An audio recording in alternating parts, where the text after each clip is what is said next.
E ela é especializada na medicina estética e também na tricologia. Doutora, muito obrigado por nos receber aqui na sua clínica, que aliás ficou linda, hein, doutora? Ai, que bom!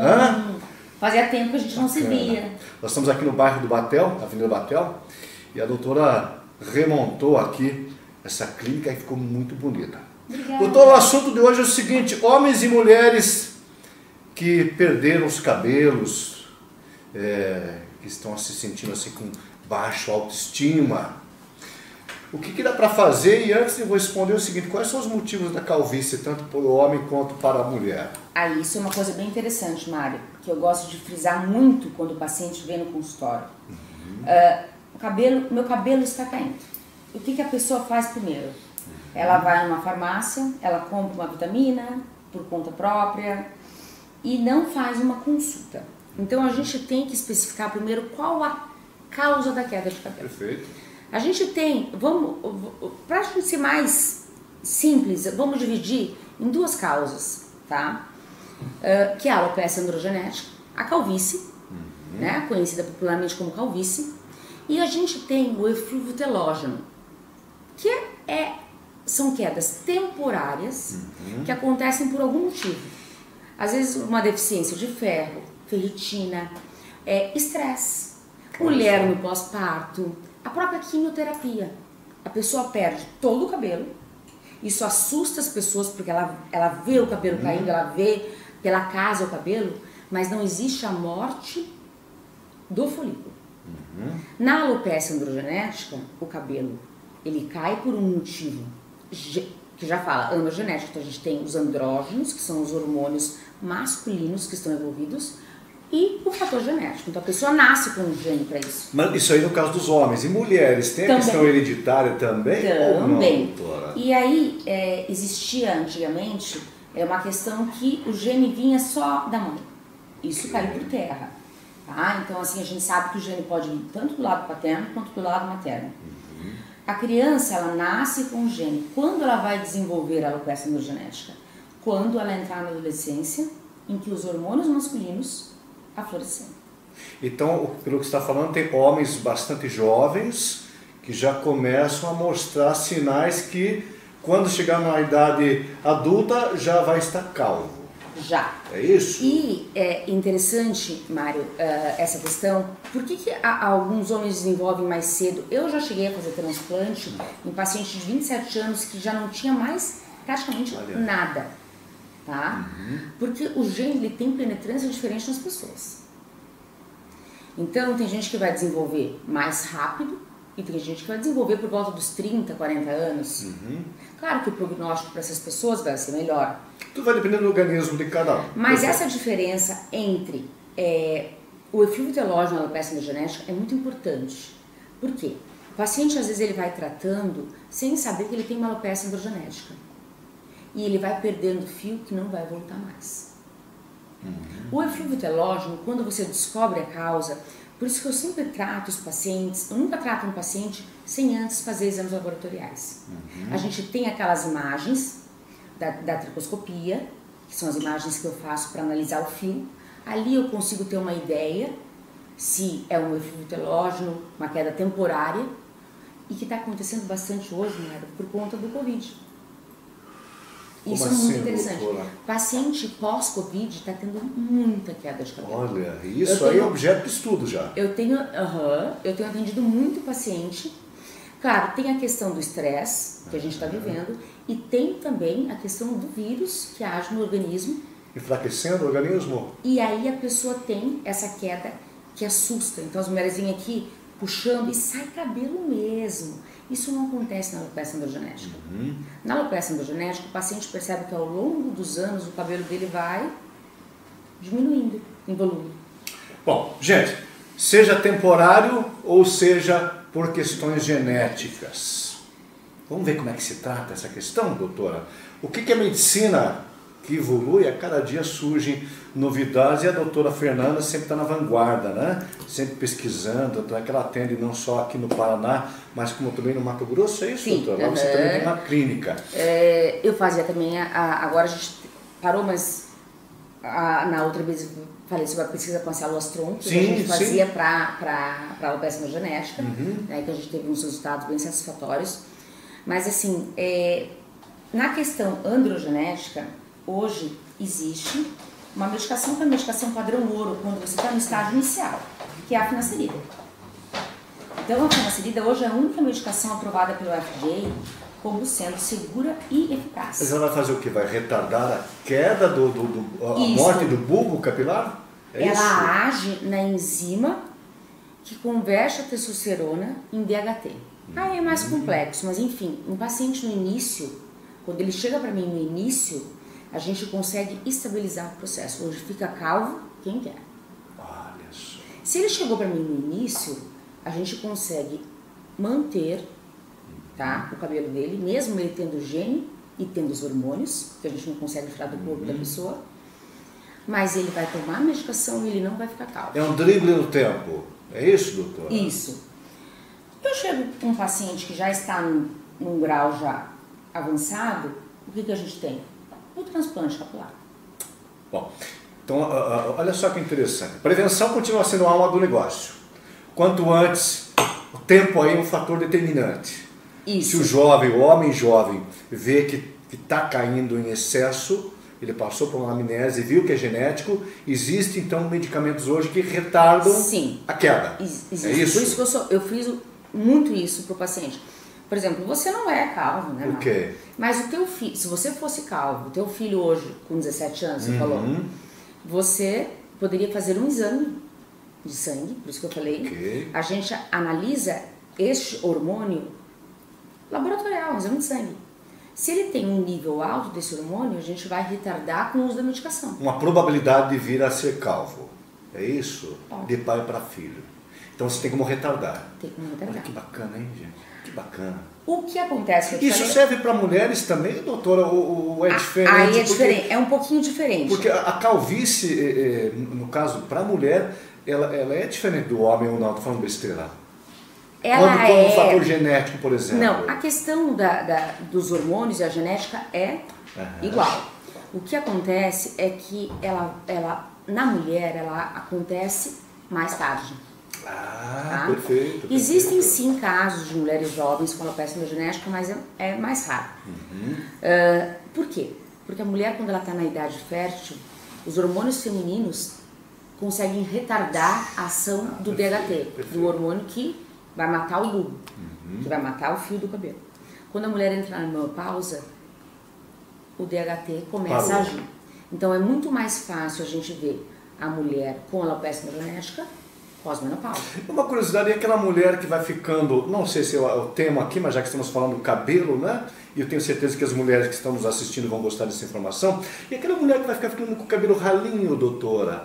Vamos pegar um exemplo clássico, a apresentadora Xuxa Meneghel, né? Que ela até deu um depoimento na televisão mostrando para as pessoas, olha, estou ficando calva. O que é essa questão, doutora? Olha que interessante, Mário. Quando eu morava em São Paulo ainda, eu atendi a mãe dela numa clínica e a mãe dela tinha uma alopecia androgenética, né? Ela tem sim, claro, existe a questão de você ter a densidade de fio mais fino, isso é hereditário, por exemplo, a minha filha tem pouquinho cabelo, é fino, a gente sempre viu que ela sempre teve o cabelo mais fino, mas ela está ficando com menos cabelo. Então, provavelmente, ela deve ter, a gente não sabe, mas vendo a evolução, a gente vê que ela está cada vez com menos cabelo. E a mulher, você enxerga isso no topo da cabeça. Olha só. Então, o padrão é diferente. O homem faz o quê? Entrada. As entradas. Aí começa a região da coroa, tá? Até chegar naquele estágio final em que a pessoa fica só com aquele restinho de cabelo atrás. E por quê? Porque o DHT não age nesses fios. E por isso que a gente consegue fazer o Fica transplante. escondidinho. O nosso corpo é tão sábio que ele deixou aquele cabelinho que a gente não perde pra gente transplantar. Gente, então vamos falar da outra opção para calvície, né? Uma delas já falamos, né? Que é a prevenção, né, doutora? A Quando o prevenção. fator é genético, quanto antes você procurar um profissional da área da saúde, que atua nesse segmento, que é tricologia, é isso? É tricologia, essa área chamada de... A vanguarda do tempo aí, e tem alguns medicamentos no mercado hoje que retardam a queda. É isso, doutora? Sim. Ah, Mário, mas agora eu já passei dos 30, dos 40, já estou calvo, não estou satisfeito com a minha aparência. Qual é a opção, doutora? Para o homem, no caso. Já perdeu os fios de cabelo? Eu sempre friso para o paciente assim, qual é o teu objetivo? Ok.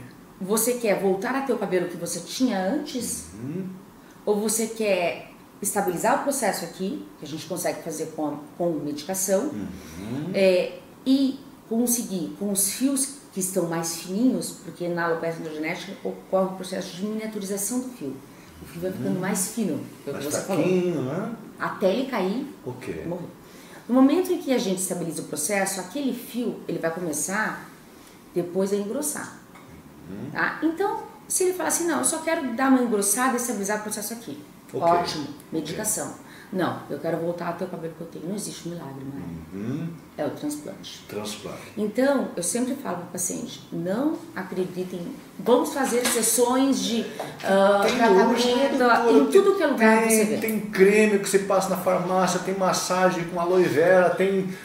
Se você ver propaganda, nossa, se você digitar no Google, os pacientes vêm aqui, mas eu vi aquele remédio que faz... Não existe milagre. O bulbo... Tem até no mercado um que diz que passa e faz crescer barba. A gente faz transplante na barba. Pois é. Mas doutora, me esclarece uma dúvida. No caso do transplante, tem que ter uma área doadora. Essa parte, por exemplo, como é que é feita?